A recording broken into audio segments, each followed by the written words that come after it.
It's a brand new day, let's teach your way. It's time for Musicplay. Welcome back to the Musicplay Minutes podcast. This episode is also available as a webinar with a handout and a PD certificate. All extra resources, including visual examples mentioned in this episode, can be found at workshops.musicplay.ca. The holiday concert is great PR for the entire school. It shouldn't be up to the music teacher to do all the organizing. Denise Gagne and Stacy Werner will share some different organizational strategies to put together a concert that the whole school can be proud of. Okay, hello everybody, and thanks for coming. I'm Denise Gagne, the creator of Musicplay, and also on screen with me is Stacy Werner, and Stacy is my lovely daughter. She's my middle daughter who is a really fine music teacher in Chestermere near Calgary, Alberta, and Stacy's actually going to be leading us through much of this webinar because Stacy has been, since COVID has kind of disappeared, Stacy has been doing concerts again, and we've put together a shared presentation on concert planning. So this is our concert planning PowerPoint. I will put that up, and maybe what I should do is make it full screen. So planning a concert, and Stacy, I'll let you take over. All right. Well, yes, my name's Stacy Werner, and I just teach outside of Calgary, Alberta. And I've been at the same school since 2013. And I work at a very diverse school with a very large population. We have about 550 kids. And so we've been working over the years, finding a way that makes it work so that every student has that opportunity to participate. So I just wanted to start this session off with some guided questions to help you figure out what's going to work best in your situation, because all of our situations are so different. So one thing to think about is, what can you do? So what are your own musical strengths and abilities? So do you have more of a choral background, or do you have more of an instrumental background, and then using those strengths to highlight your students? Another thing to consider is your community expectations and your school expectations. So do they want to show the students' musical abilities, or do they want to celebrate the students? Because those two things are very different and very different type of performance. And then what is the goal of the concert or the program? And so again, maybe one thing I just mentioned earlier was that you should go back and find out what's happened previously at your school if you're new, and ask the teachers questions, ask the staff questions, ask parents, and find out what worked, what didn't. And then sometimes it's even helpful if you have some YouTube videos of previous performances that you can look through from your school and see what you liked and what worked well. Are you going to be doing your concert to some sort of theme or a season? And then what venue do you have available to you? I know I'm in a situation where we are in a community where we don't have an outside venue that we can go to. So everything has to happen within the school, and we're limited in what we have for space and what we have for risers and stage. And I think we can keep going there with the guiding questions. I'm going to jump in before we go on. I'm going to mention too, what can I do? One of my son's elementary school teachers was a really fine dancer, and singing was not her strength. So her shows were almost all dancing based. And with the community expectations, if your school is used to Hal Leonard type musicals with big tracks in the background, I wouldn't jump in and switch to an Orff-based concert your first year. Let it go for a year and do what they expect, and then gradually shift them over to what you would like to do.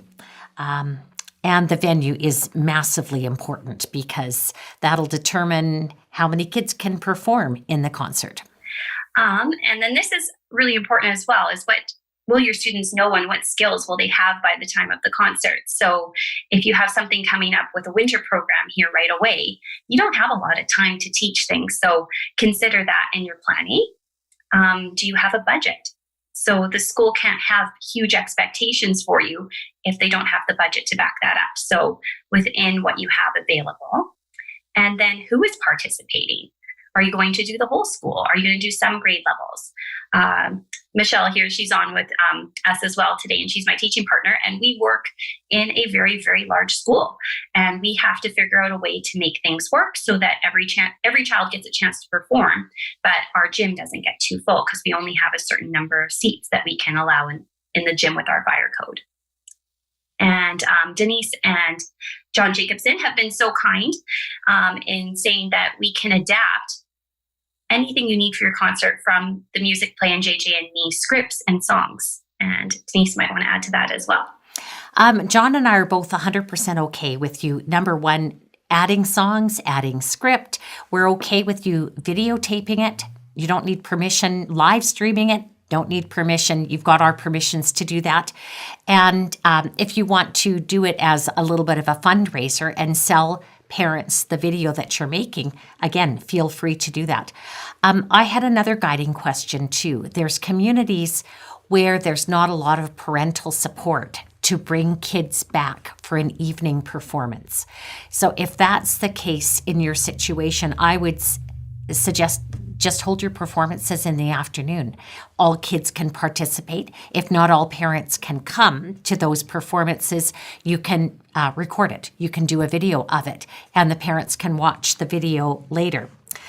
In terms of budget, costumes are expensive. Music costs money. Sound equipment, lights cost money, and it should definitely not be coming out of teachers' pockets. So either you have to figure out a way of asking for donations from your parents to the concert so you can fund the program, or you have to really scale back what you can do. Okay, venues next. Okay. All right, so some things to consider with your venue is the concert in school or in another location. And if it's in another location, you also have to consider if you're going to do rehearsals in advance, you're going to have to book busing for things like that if it's during school time. And then also you're going to need time to prepare that venue ahead of time as well. Consider your fire code and how many people can be in that venue at one time. And then that helps me when I'm planning out how many grade levels I can have teach at a time or have on the stage at a time. And then also how many people can come to watch that child. And we often have to set a limit of how many people can come to watch. Are you going to need to rent or borrow chairs? If you have a stage, is it going to be big enough? Do you need to rent another stage to make it work? And then a really good trick that I use is I measured out my stage, and then I'm really lucky. I have a very big classroom. And so I tape out the exact size of my stage in my classroom, and my students can then come in and see exactly how big it is. And I can space the kids out ahead of time, and I mark everything with painter's tape on the floor. And then when we go onto the stage, I take that painter's tape and put the exact same markings onto the stage so that when they go onto the stage for the performance, they know exactly where to go already. And that's not something I have to spend time on in our rehearsals when we're in the gym. And also, I'm also aware that I can only fit in my situation, I can only fit one class on the stage at a time. So we do a stage in the middle, and then we do a set of risers on one side and a set of risers on the other. And I can have 3 classes then in the gym at a time. So that's kind of how we've made it work with our staging situation, but yours could be very different. You could have a whole school stage and everything right in your building. Yeah, some schools are lucky enough to have theaters. I saw a really interesting post on Facebook a couple of weeks ago, and it was from a teacher who said, we have 180 kids in each grade, and my principal and I are talking about the logistics of getting them on and off stage, and the principal wants every child in the school to perform in this concert. And I'm going, okay, 5 grades, 180 kids, that's 1,000 kids. That is absolutely not realistic. If you lined up 180 children and timed how long it took to get them on the stage, it's going to take 15 minutes. And there's a class that has to come off at the same time. So that's a school that needs to consider doing 1 grade level per concert, not trying to do all the grade levels at the same time. If you're lucky enough to go to other venues, again, check fire code. And you sort of have to take your numbers that you can seat and figure out how many kids based on that. So if I have 400 seats that I'm allowed to have by fire code, that probably means I can have 200 kids because most kids are going to have at least 2 people that are going to want to come and see them perform, maybe 4 if they have grandma and grandpa. What I used to do in my situation, I had a lovely, great, huge 750-seat theater. And we would do a dress rehearsal in the afternoon. Our parent council gave us the funding to bus the kids from the school to the venue in the afternoon. And that's when we invited a lot of the grandparents to come see the kids. And the kids would watch their own show at the same time. And then the evening concert was ticketed so that we didn't have too many people in and overfill the location. Parents want 2 things at a concert. They want to be able to see their kids and they want to be able to hear their kids. So you have that's the 2 things. You really have to make sure that the line of sight everywhere towards your stage is good and that you've got a good enough sound system that you're not losing the children in the concert. All right. So these are things you need to consider within your venue. I kind of talked already about stage and risers. And then does your venue have a sound system that's going to work adequately for what you want to do? And do you have a quality system available? So what I have rented in the past for our school, because we don't have the quality sound system available and we have to go to a music store in the city and rent. So we rent 2 stand-up microphones, 6 choir microphones, or those are also called condenser microphones, a soundboard, 2 speakers, 2 monitors, and then different equipment is needed if instruments are being used. So if we've done ORF performances in the past, I will usually get a floor microphone and put that right on the floor so that we can hear the basses, and I put that right by the basses. My gym does not have good lighting as well, so we have to rent lights. And I rent a lighting board, 4 sets of lights, and stands for the lights as well. What does it cost for that? And how long do you get that rental for? It's going to be different wherever you go, but for us, it works out to $600 per show, approximately, depending on what we need for our equipment. And we're lucky enough that the store in Calgary that we go to do our rentals, they put holds on for free for our equipment. So I just phone a couple months prior and they reserve all the equipment for us. So we know that we're going to get it for that time. And they also give us school pricing as well. So it's a little bit cheaper. Yes. And then backdrop for your venue. And I am lucky enough right now to have a digital backdrop, which I absolutely love. We can project that onto the screen. But this is maybe somewhere where you can delegate some of the work and have parents, teachers, and students assist with making something to display.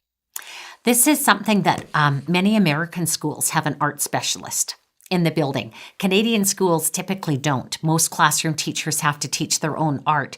But if you're in an American school and you have an art specialist, I would become very good friends with them, take them out for lunch, and then recruit them to help build the sets, the props, the backdrop, anything that you want to do. But I have to say, I saw Stacy's show last spring. She did I Need a Vacation. And the digital backdrops were incredibly effective in that show. It looked great, and no painting, no building required at all. You certainly had the idea of what each scene was just from the image that was projected. I never had lights. Unless I was at the theater, and then the theater kind of did the lights for me. Yeah, and we used the theater sound system, and we borrowed a few additional microphones. If there's no budget, you have to maybe go to your parent group, your parent community, and maybe there's a parent that has some sound equipment for a band. As long as they can bring them in far enough ahead so you can test it out, I would borrow. Or if you're in a rural school where there isn't any music stores within easy driving distance, that's another situation where I would borrow, I think, equipment from parents. All right. And then getting into communication and scheduling. So just the planning of the concert is just one part of, or just planning the music and getting the kids ready is one part. All this communication and scheduling is a huge amount of additional work that generally the music teacher has to take on. And so we're going to talk a little bit later about delegating some of these responsibilities, but the communication and scheduling, I do feel, has to come from you. So go to your admin early in the fall, discuss how you want the concerts to be handled, and admin should make their expectations clear with you. They should also make them clear with the staff. that this is not just the music teacher's big show, but everybody needs to be involved and in assisting in some way. And I know in Canada, I don't know if it's like this in the US, I don't know, but in Canada, this time gets considered their teacher's assignable time. So my principals will make this part of their job description that they have to help out in the evening show. Okay, so it's not a negotiable thing for them. It's part of their job assignment. And then for scheduling, you need to know your school culture and how to communicate the dates to everyone involved as soon as you've made them, gotten them approved from your admin. So our school we have a calendar in the staff room that we added on. We have a digital calendar that we added to. And then also we have a weekly newsletter that goes out to the teachers and a weekly newsletter that goes out to the parents. So make sure to put that in as soon as possible so that everybody in the community is aware of this concert. And also consider even your community groups, because we have some community groups come into our school in the evening. We also need to communicate when we're having evening concerts with them so that they know that they can't have their time in our gym during the concert week. And then I always prepare a concert week schedule ahead of time. I get my admin to approve it. And I also speak with my admin about some relief time because it's really, really busy week. And to be expected to teach and to run a concert at the same time is very overwhelming. So I've made that clear with my admin, and my admin's been very supportive of that in the past, of giving us some time. And I make the schedule a couple weeks ahead of time, and it has all the rehearsals, when the show times are. And I also do try to give the teacher some relief time if I have room in the schedule. So I try to keep it even. So if I can fit one prep per teacher in, I fit it in for the week. And then I get it out to teachers and admin as soon as possible so that everybody knows what's happening. And then I continue to give it out. So 2 weeks before the concert, send it out again. Week before the concert, send it out again. I like to post the schedule in the gym. I like to post the schedule in the staff room. I think even one year I posted it in the photocopy room so that everybody knew what was happening with the show. Because especially dealing with the littles and with the little ones in the school, the teachers need to sometimes prep those kids for being in the gym, and they need to know when things are happening. If we have a rehearsal that we need to happen on the fly, that can sometimes be very stressful for some of our younger students. So I like everybody to be very prepared of what's happening for that week. And it also helps me keep my sanity as well. And Stacy always sends me a copy of her schedule as well, because she likes grandma to be there. One, in case one of her children gets sick, that she's got backup babysitting. And two, there have been occasions when I've been in the school, Stacy has to run and do something to the sound system, and I can monitor a class and maybe do some warm-ups with them. So it's you don't all have the luxury of having a mother who can step in and help, but I really enjoy it when I get the chance to come into the schools. And so keep scheduling me as long as I can do this. I will do it. I was going to mention too that scheduling, it's just a real courtesy thing to your staff to make the schedule and then stick to it. It makes it so much easier for teachers to plan their week if they know what's coming. And I have to admit that I was never the best at this. I remember one incident where I actually had a performing group coming into the school. It was an artist in residency, and they showed up a week sooner than I was expecting. And God bless my staff, they just went with it, and they didn't shoot me. So I'm still alive and well.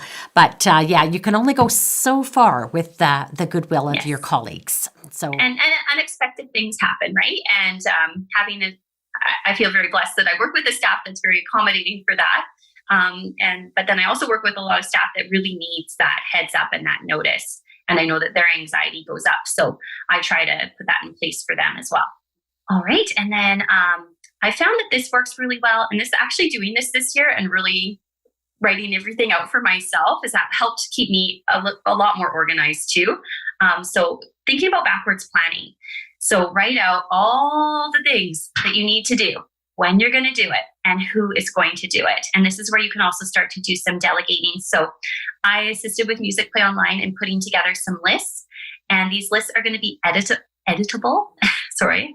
And so you can add in things that might apply to your school, and you can omit the things maybe that don't apply to you. And my thought with this is if we're stressed before the concert, then it's not going to be a positive experience for our students. If we're bringing in for frantic rehearsals because the kids aren't ready, the kids' anxiety is going to go up. So the more that we can plan and be prepared for our students and more relaxed ourselves, the more at ease our students are going to be as well. And so these guides, we can go over them on the next couple of slides and maybe chat about some places too where you can start to delegate. So I was asked, and this comes up quite often on Facebook. I have a concert. I see my kids once a week. When should I be starting the music? And this really depends on how well you know your students and how confident you are that they're able to learn things quickly. If you've been at the same school a long time and you're pretty confident that your kids are like super sharp, you can leave your teaching till a little bit later in the fall. But if you're new at a building, you might want to start that practicing much, much earlier. For myself, when I was picking holiday concert material that I wanted to perform in December, I didn't start it until mid-November. And that's late for a lot of other people. But I had my kids at least twice a week. Sometimes I had them a third time for choir. And they were quick. They were quick learners. And we didn't pick anything hugely difficult. We picked unison pieces that I knew they were going to get very quickly. And because we'd already done lots of movement with our kids, I was able to teach the movements fairly quickly. So when you start is going to depend on how many times a week do you see them. You only get your kids once every 6 days. You better start now planning for that concert. And I think it also affects the program that you choose. You want to choose something easy if you don't see your kids very much, and not choose something that's complicated. And another thing to add to that too, one concern I always have is, what if I get sick and I'm going to be gone for a week? And so this year I'm actually going to start a bit sooner than what I normally would, because we've had just so much illness going through the house with my kids being in daycare and school. And so another thing that I think I put on the planning guide as well is filming yourself doing the songs and the actions and the movements so that you have a backup just in case you need to have us up for a week and the kids can practice. And so, yeah, we'll have that on the checklist there too. All right. So before the concert. So this is all the things that I guess we should be thinking about now if you're doing a concert in December. So the concert expectation meeting with your admin, booking your concert dates, book your venue, selecting your music. You'll maybe need to order music. If you're lucky enough to be able to use things off Musicplay online, you can just download it, which is so easy and so fast. Communicating your concert dates to everybody involved. If you need to rent a stage, if you need to rent chairs, sound equipment rental, starting to decide what you need to do for costumes. So as much as you can maybe get someone to help you out with costumes, you still need to make the decision of what those costumes are going to be. Same with prop planning, backdrop planning, measuring your stage so you know how many kids you can fit on the stage, check your fire code, venue setup email. So at our school, we have a building manager who will be the one in charge of setting up the stage and the risers. So I need to communicate with him fairly soon about what date we'll need the stage set up. Communicate any gym closures and get those onto your calendar. If you need to book an accompanist, you might need to get on that right away as well. And then any instruments needed. I don't know if Denise wants to add any more to that list. No, I think this list is pretty comprehensive. I think the booking of the concert dates is a very big one. And for my schools, when I was here in Red Deer schools, it was typically done the year before. So those dates might already be set in stone. If you're brand new at a school, check what has admin got booked for you, or are they open to it? And I think there's been a lot of potential hesitation about having in-person concerts with COVID. So again, just getting the expectations clear of what's going to happen for this year. And I think we have to be aware with COVID, if there's a really bad outbreak in the school, your kids are all going to be sick and at home. So you maybe want to have videotaping the kids in class as a plan B in case there is an outbreak. Let's hope there isn't, but plan for the worst and hope for the best. All right. And then the during concert preparation. So this is for me when I'm actually doing things with the kids. So I do prepare my choreography ahead of time, but then I see things happen and I need to make changes. So then once I have the choreography solid, I'll film practice videos for my students. And then that's there if I have a sub or if I'm sick or if I need the kids to practice with the classroom teacher and to keep the songs going. And then do you need to start to consider auditions if you do that at your school? At our school, well, in grades 3 and 4 in the younger grades, if a student auditions, I give them a part. So that means often a lot of script rewriting because I have a lot more kids that want speaking parts than are available in the show. So then I have to do the script rewrites. Then I have to start getting the costume preparations done. So again, that's a place for me that I'm going to try and delegate that to somebody else this year. Same with the prop organization. Do you need to start thinking about tickets and how you're going to go about doing tickets? At our school, we have the parents fill out a Microsoft form instead of handing out paper tickets. So it's more of like a reservation system. And they don't actually get handheld tickets because my first year at this school, we did the tickets and it all fell on me again. And it was just so much work to get those all into envelopes and hand out to people. And then also getting your concert week schedule, the costume communication back to parents and teachers. So is there anything in addition to what they need? So what do you want the kids to wear? Do you want them to wear a solid colored shirt and black pants? Do you want them to wear a plain white shirt? Or if you're doing a winter concert, a holiday type shirt, a holiday hat, anything that they can bring from home. And then you need to assign the parts. You need to print the scripts.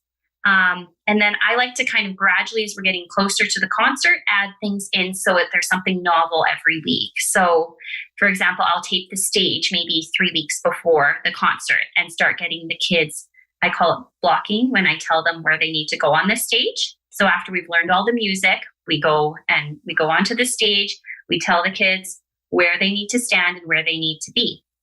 And then maybe a couple days later, I'll be like, oh, let's do props today. And we'll assign the props.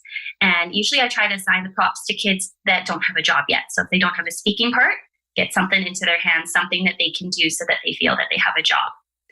And then microphone practice. I bring that in about a week and a half before the show so that they know how to hold the microphone properly and they know how to speak into a microphone, because if they go like this and they move away from the microphone, then we can't hear the whole speaking part, and work on speaking clearly into the microphone. And then we add in the transition. So they'll start at their circle spot in the classroom and we'll practice how do you go onto the stage and getting onto their spot and doing that as quietly as they can, and then getting off the stage and where they go. And then also during this time, you can start to prepare your program if you do a paper program. And also, there was another thing that I should have added into there, and I have a crew of older students at our school that assist me with the concert, and they help me with the sound and the lighting and all the jobs inside the gym. And so I would also do a meeting with that group and have them come and watch a couple rehearsals so that they get to know the show a little bit before we start our concert week. I've seen Stacy's shows. I don't think I've missed any, maybe one. And what Stacy does with her script is she puts it into a binder and it's on a music stand right with the microphone. So there's one microphone and stand on one side of the stage, a microphone and a music stand on the other side of the stage, and the binders with the scripts are there. Most of the kids have their parts memorized, but if they don't, they have that reassurance that the script's there and they can read it. And it's pretty adorable. The kids do a really good job of the speaking parts. The ones I always laugh are the ones that they finish and they move away from the microphone before they finish speaking, and then you can't actually hear them. And I don't know how many times I've told kids, slow down. We can hear your words a lot better if you slow down. I'm going to mention for me, I didn't prepare the choreography in advance. I found I really got ideas from the kids. So lots of times I'd try the choreography with the kids, but it wasn't set in stone until I had a few classes with them and tried it. Auditions, I did the same thing. I had everybody who tries out gets a part. And with my school choirs, I never ever turned anybody away. If I had 110 kids in choir that were willing to come out for practices, that's how many we would have. Oh, and I should add for the speaking parts, because it could probably sound overwhelming giving every single kid a part, but I try to make the show so that each class has a specific scene so that we're practicing all those speaking parts during their class time. I actually don't spend a lot of time over my recesses or lunch breaks doing speaking parts and additional work to do a concert. I try to keep it as much as possible during my class time.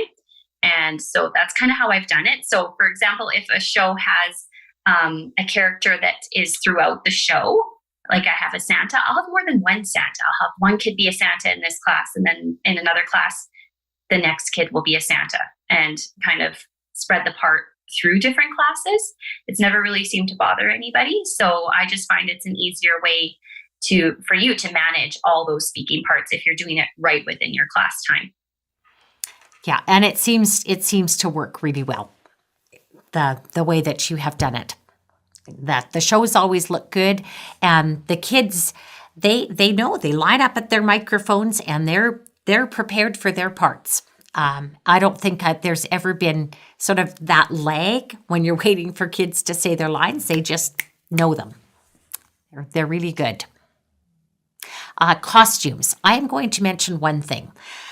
Reindeer antlers that go on like this fall off the kids' heads. So do the reindeer antlers that go around their heads like this. Get the classroom teachers to make them with a band and then cut them out. They stay on their heads a whole lot better. Bunny ears, the same thing. If any of you are doing bunnies, John Jacobson's new musical, he got bunny headbands from American Toy, I think, and it's elastic and it's fitted around, and the bunny ears stay on the kids' heads a whole lot better. The headband type things don't fit kids well, and they fall off. Costumes, same color shirt, same color pants, works really, really well. And I would sometimes go to a thrift store and buy a few extras to have them in case some child forgot theirs on the day of the program. I could just hand them a t-shirt and they could put it on and be the same color t-shirt as everybody else. So that's another thought to make it more accessible. If you're in a school where parents maybe they don't understand English and they don't understand the notes home. All right. And then before your concert week, so this is kind of the big getting ready before you actually get into the gym or get into your venue. You're going to figure out when you're going to set up your stage and who's going to do that. Same with your sound system setup, your light setup, chairs. I'll often get an older grade to come in and help with chairs.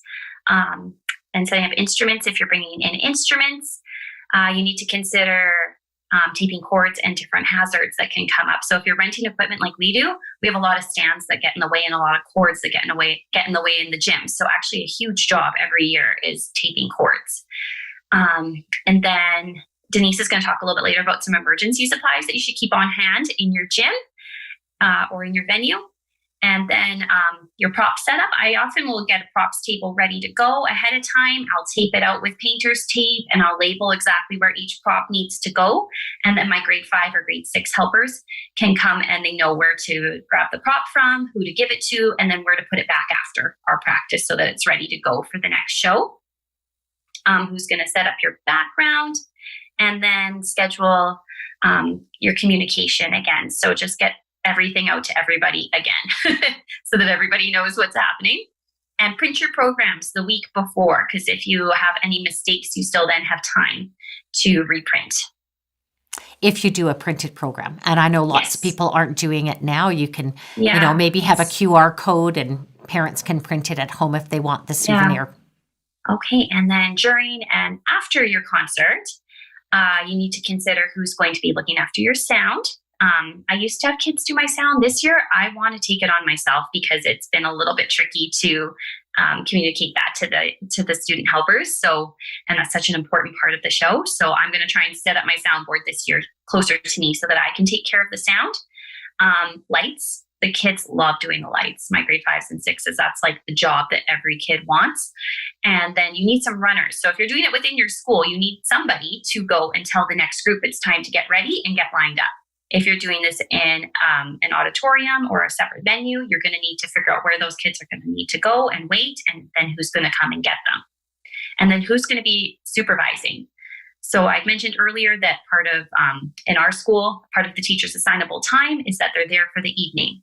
So that's their job, is to supervise their classes in their classrooms. Most of the teachers just set up some coloring pages and turn on a movie. And then when it's their turn to perform, they get the kids ready to go. And somebody to take video. And I should maybe add to that, someone to take pictures as well. And then people that are checking the reservations or taking the tickets. You're going to need people to hand out the programs if you're using programs. And then you're going to need some helpers for cleanup. And then a new job that has been coming up more and more since COVID is posting things online. So who's going to edit that video and upload it so that the grandparents who live far away that can't make it can watch the show. And it's such an inclusive thing to do when you do that. It's much appreciated.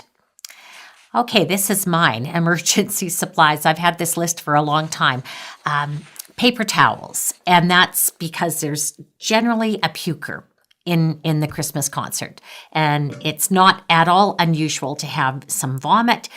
And it can happen in the audience too. I've had it happen in the audience. Yeah. And the leaky bladders. No matter how much you try, it happens. So have some paper towels handy. I like to have a big garbage can right by the side of the stage.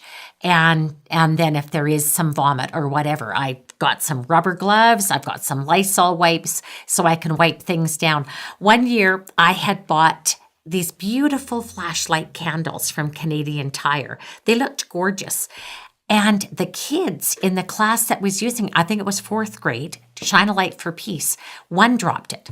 And glass smashed and shattered all over the place. And then a second one, and then a third one. It was like a cascading thing that these lights broke one after the other. So then we had to get the broom and the dustpan out, clean up the glass so it was safe for everybody coming on the stage after. And you do need some Kleenex because, kids have snuffly noses or whatever. Sometimes a little one gets scared and they cry. And so you have to be aware of that.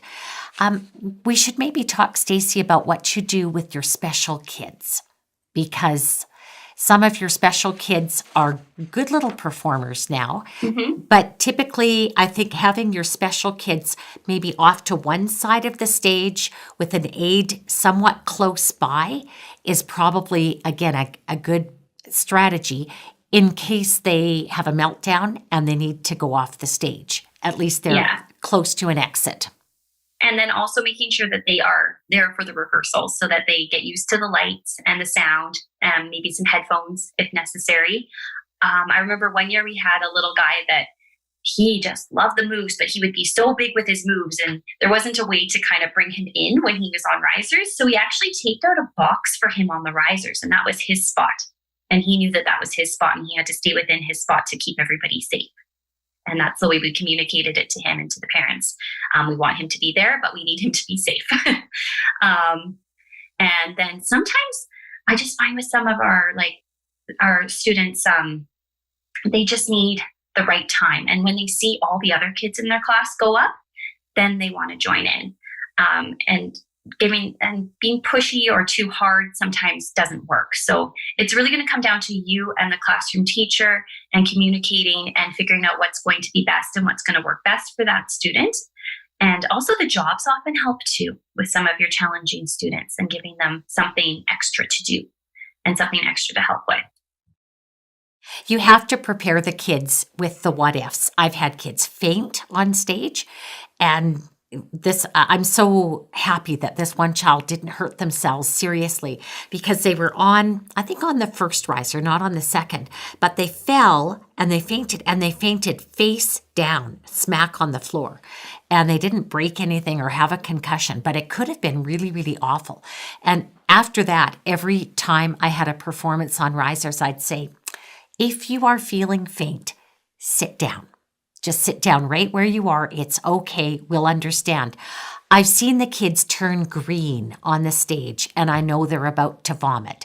And I tell them, if you feel really, really icky and you feel like you're going to be sick, there's a garbage can off to the side of the stage, and you can go to that garbage can and puke if you have to, but we'd really like it if you got to the side of the stage before you puked, and then we don't have to clean up all the floor. What if you have to go to the bathroom? Encourage your classroom teachers or whoever is supervising the kids to have them all do a bathroom break at least 20 minutes before they're supposed to go on stage. And no soda, no pop. The water bottles are fine, but for sure don't let them drink soda or pop. So again, if they do feel woozy, sit down, put your head between your knees. At least they won't fall off the top riser. Have you had fainters, Stace? I've been the fainter. Oh, yes, that's right. I haven't had a fainter, thankfully. Yeah. But it's, sometimes it's hot on the stage under the lights and the kids are excited. So they're hyperventilating. They're not breathing. That's another good thing to remind the kids is to take deep breaths. And that will help with the wooziness too. Okay, concert etiquette wrap.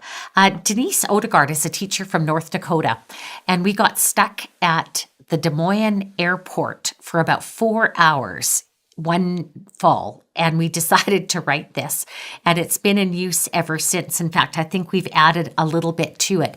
And Stacy has a child read it at the beginning of every concert. I had children read it at the beginning of every concert because parents don't know what proper concert etiquette is.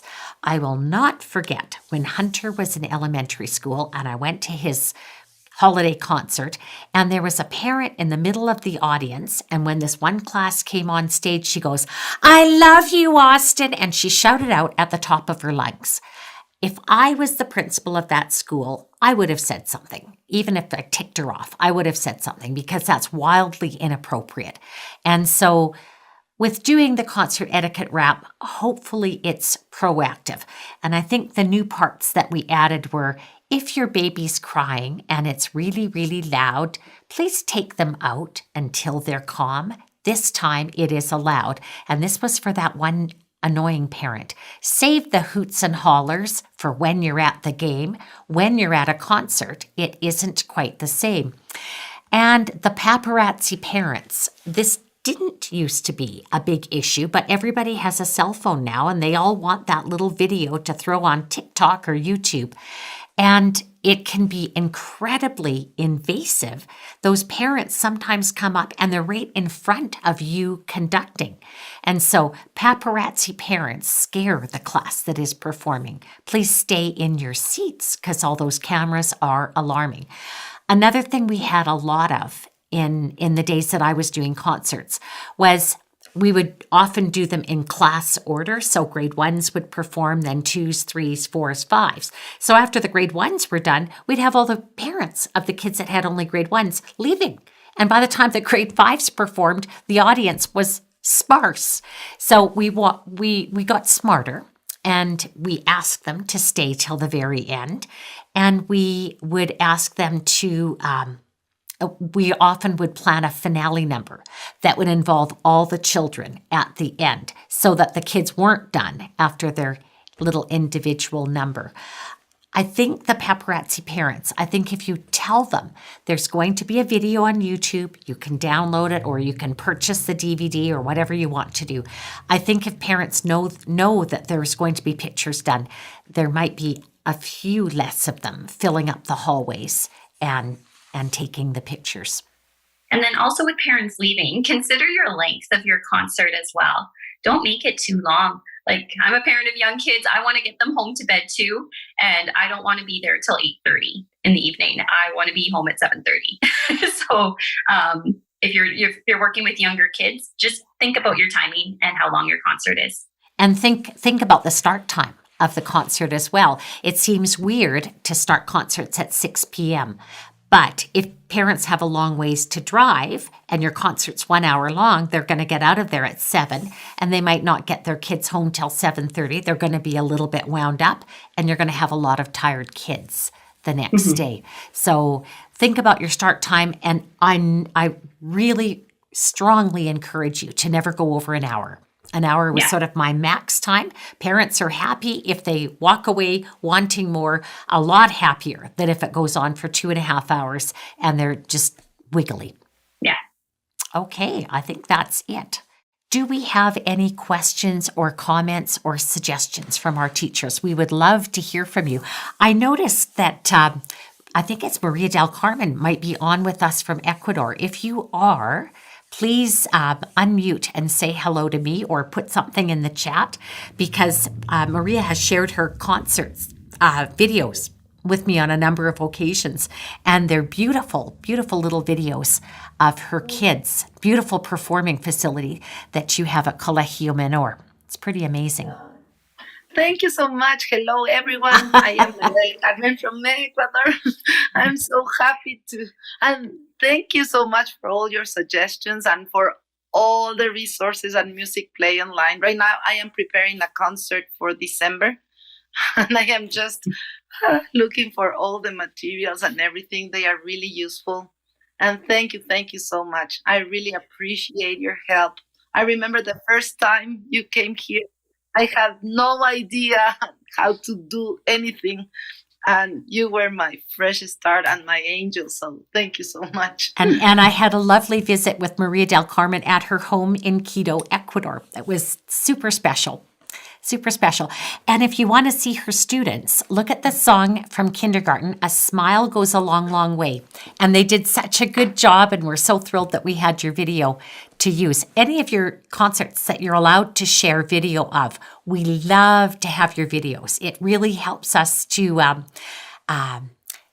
diversify, let's say, the website. We get to show, and your kids are thrilled when they get to see themselves on the video. They really enjoy that. Okay. Have I missed any questions, Carrie Lynn? How do you train somebody to use the sound equipment and the lights and everything? Okay, so my first year at my school, where I didn't have this equipment available, I actually hired Morgan McKee, who's Denise's sound engineer, to come in and teach me. And I asked parent council for money to pay him. And since then, my husband, he's very, very techie, and he takes care of our sound system. He gets it all set up, but we learned the basics from Morgan. And I know that that's not going to be available for everyone. So fortunately, nowadays, there is a lot available on YouTube and different ways to set up the equipment. Or if you go to your rental company that you go to, I've gotten help from them as well. So I hope that helps. But yeah, no, that's not part of what I learned in university, how to set up sound equipment. No. I had to learn that from Morgan. Yeah. So we have somebody who organizes all of the primary classes, but doesn't really touch the intermediate. But sometimes the intermediate, what they present is a little bit, the word is terrible. Materials. Do you have any suggestions or anything about how to approach other teachers or recommend resources? In Canada, we have a code of ethics. And so if you have a problem with another teacher, the code of ethics states that you go first to that teacher and discuss with them. You never go to the principal or the admin to complain about them until you have had a chance to talk to this teacher individually. And I'm probably not the best one to do this because I'm not very good at helping to educate people who need more education. But that's really what it is if somebody's choosing material that's over the kids' heads or, in ranges that are not good for the kids, and you can see it happening, you can go visit them and perhaps give them alternate suggestions. Look at this great musical called Starbucks by John Jacobson. This would be a great musical for your kids to do instead of choosing 5 pop songs that are an octave below middle C. I would maybe just give them some alternatives. And especially if you have Musicplay online, you've got alternatives there and available to you. Yeah, I think it comes down to communication and making suggestions and making that suggestion of what's best for the kids. And making it about the kids, because that's number one.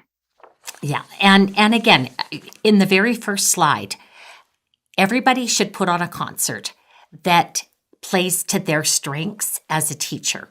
And I've seen teachers that do beautiful choral concerts, and they are singers and they have lovely choral concerts. I've seen teachers do the fun musicals like Starbucks or Bunnies, where you have a script and a track. You get teachers who just hate anything with tracks, and they want to do everything with orff instruments. And if that's your strength area and you can put on an entertaining performance that way, so be it. The ones I have the hardest time with, and it's typically classroom teachers choosing their own pieces. And they pick a piece off YouTube, and they don't consider the vocal ranges of the kids. So if you're in a situation where every teacher in the school has to do something, you might just send a note out to the staff as a whole saying, the best singing range for children is above middle C, and try and pick pieces that are going to work. If you need some selections to get started, I can give you some. That was the problem that I had the most when I was teaching, was individual. Every teacher in our school had to do one assembly. And invariably, there was at least one assembly a year where the kids were singing some pop song that was current. It was way out of their ranges, so they end up sort of shouting and not singing, and it just sounded awful. So yes, some gentle education would be helpful. What grades do you schedule per night, and do you do multiple nights? Have you ever done that? I have before. Like before we had a second music teacher at our school, I was doing kindergarten to grade 5 on my own. And so I would have to do one of my concert weeks would have to be more than one show. So I would have the ones and two, usually K1s and 2s do one evening, and then the 3s and 4s do another evening, or 4s and 5s. I can't remember exactly what it was. But yes, I did have different grade levels on different evenings. We've decided to kind of make a shift with kinder and not do them in the evenings, and make it more of a winter celebration. So they would come into the gym and sing their songs for their parents during the day, during their kindergarten time, and then go back to their classroom and do some winter crafts and have some snacks with their families instead. I had done that for my kids' preschool, and I was like, oh, this is really good. I really like this idea, and this works way better for kinder. But then grade 1 and up, I do put them into an evening concert. And again, the evening concert isn't going to be a realistic possibility for every school. If your parents, I've got several schools near where our office is, where parents take buses to get to work, and transportation even to bring the kids back in the evening is difficult for them. So if you can do that performance in the afternoon, even if the parents are working and can't come, they can see a video of it. I think that's better than doing an evening show where only a third of your grade 5s are going to show up. And you really can't make it mandatory for the kids because it's after school, and not all of them have the ability to get there in the evenings. So just about your day programs, did you get any pushback from people who are working? We haven't officially done this with kinder yet, but last year we did just do daytime concerts because with COVID, we weren't sure what restrictions were going to be imposed at the time. So we just did daytime concerts, and then we made a video and posted the video, and I didn't get any pushback at all. So I think it depends on your school and your community and what people want. So you could even gauge that and put a survey out to parents, maybe in the weekly newsletter or something, and see what they would like. But you can't do an evening concert if all your students aren't going to be there. And that's, I think having kids sign a contract when they have a speaking part, that as long as they're healthy, with COVID, kids can drop like flies in December, and flus, just normal flu bugs. But sign a contract that says, I will attend the evening concert as long as I'm well. When I taught in rural Saskatchewan, we would have hockey teams that would cause me some grief and some problems because their coach would tell them, if you don't come to the hockey game, you get benched the next game. And so I had to actually phone the coaches and say, look, this is our Christmas concert. We only get one of them through the whole fall. You've got 20 hockey games. The kids can miss one. And there was times the hockey coaches were people that I worked with, and I had to duke it out with them and get that that made clear that it was a community expectation that the kids come to the Christmas concert. That was in the old days. Now it's a holiday concert. Of course. Okay. We do have some questions about the back plan list, if that's available to be shared. I can get that on workshops, but Denise, do you want to show the new unit? Oh, yes, I'll show where it is. So what we did was we put it on Musicplay Online. So if you go into units, and I need to drag my screen across. Oops, I didn't want to do that. Zoom always gets in the way. So if you go to Musicplay Online and you go to units and then go to programs. So all our concert programs that are available currently are on here, and right here is concert planning. And this is where you can download the guides. This is our formal concert permissions policy from Themes and Musicplay, so that you can safely use the materials without asking us extra permission. And then here's the resources: concert planning as a PDF, concert planning slides, and this should be, it's the Word doc, because it doesn't open for me, it just downloads. So that's all the guides available to you to use. We maybe should put a PDF of it up as well, Carrie Lynn. Sure, no worries. Yeah, we can put a PDF up, because this is the concert planning, the checklists that you can go through. But I think those checklists are great. I think, Stacy, you did a great job of those. And thank you so much for coming on with me and sharing this. Yeah, no, it's been fun. Yeah, I was just looking at one other question about kids who can't be photographed or videotaped.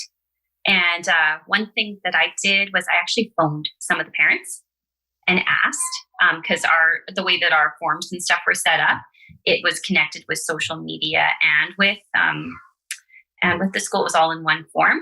So I just phoned a few parents, and I was able to get every single kid's permission to post on YouTube just through our school website, and only people who have the direct link. So the parents knew that I wasn't posting it right out to the public. So according to Canadian Freedom of Privacy and Information, FOIP is what we call it, according to the law, a public performance that's open to the public, you're allowed to video and take pictures, so that parents who come to the concert aren't breaking the law if they take pictures and there's other people's kids in there, because it is a public performance. And that's what it would be considered as under Canadian law. Check the laws of where you are, because they might be a little bit different. But yes, the permissions to video, the permissions to photograph should be checked and verified. And there are situations where kids want to participate, but we've had child custody situations where the custodial parent did not want any photographs of that child on social media. And I think in that case, they maybe participate in the concert, but you'd have to have them off camera so that they weren't actually on the stage with the kids, but performing off to the side, if that was a situation. And hopefully parents will give you permissions to do that, so they can be on the stage with everybody else. And yeah, I see another question too about if concerts are in the gym, what do you do in gym classes going on? And that's where my concert schedule comes in, where I've planned that out with admin. The gym's closed for the week at our school. And we're in Canada, and it's -30 outside a lot of the times during concert week. And the kids do their phys ed outside. Or they do it in their classroom, or I sometimes open up the music room and they can go in there and do their phys ed if it's too cold. But that's just something that's been in our school culture, and the teachers are aware of that. So, because it's not realistic to be setting things up and putting things away and having expensive sound equipment where the kids are doing gym. So that's what I would do with that, is talk to your admin about it. Yeah. And there's 400 chairs set up in there. They would have no space in that gym to be doing anything. And it's shut for the entire week, which is great.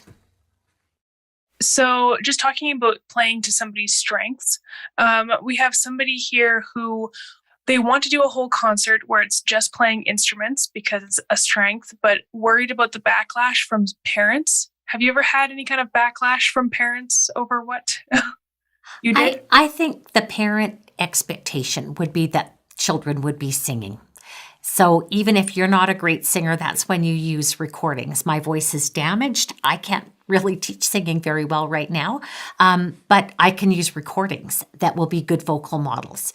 And that's what I would do. I don't think I would do a purely instrumental performance under middle school age level. I taught band for 18 years, so instrumental.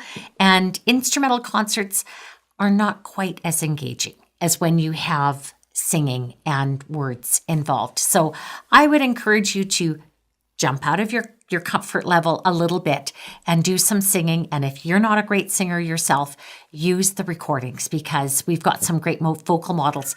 And don't forget, if something's going too fast, some of John Jacobson's pieces are quick.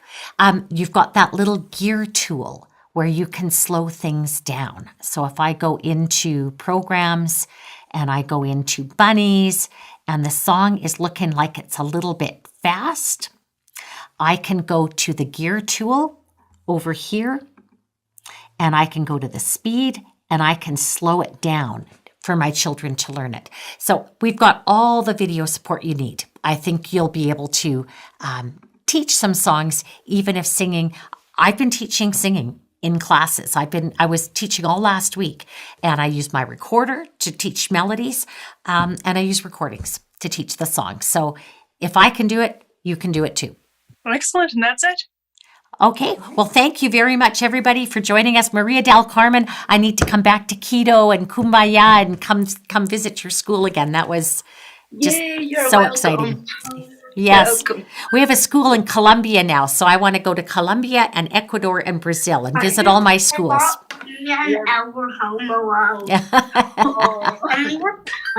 And this is my littlest grandson. Yeah. You want to say hi to Grandma? Say hi, Grandma. Oh. Okay. Okay. Bye, everybody. Thank you for sharing your time with us today. If you would like to earn a PD certificate for this episode, download the accompanying handout, or watch the webinar, please go to workshops.musicplay.ca. See you next time. It's time for music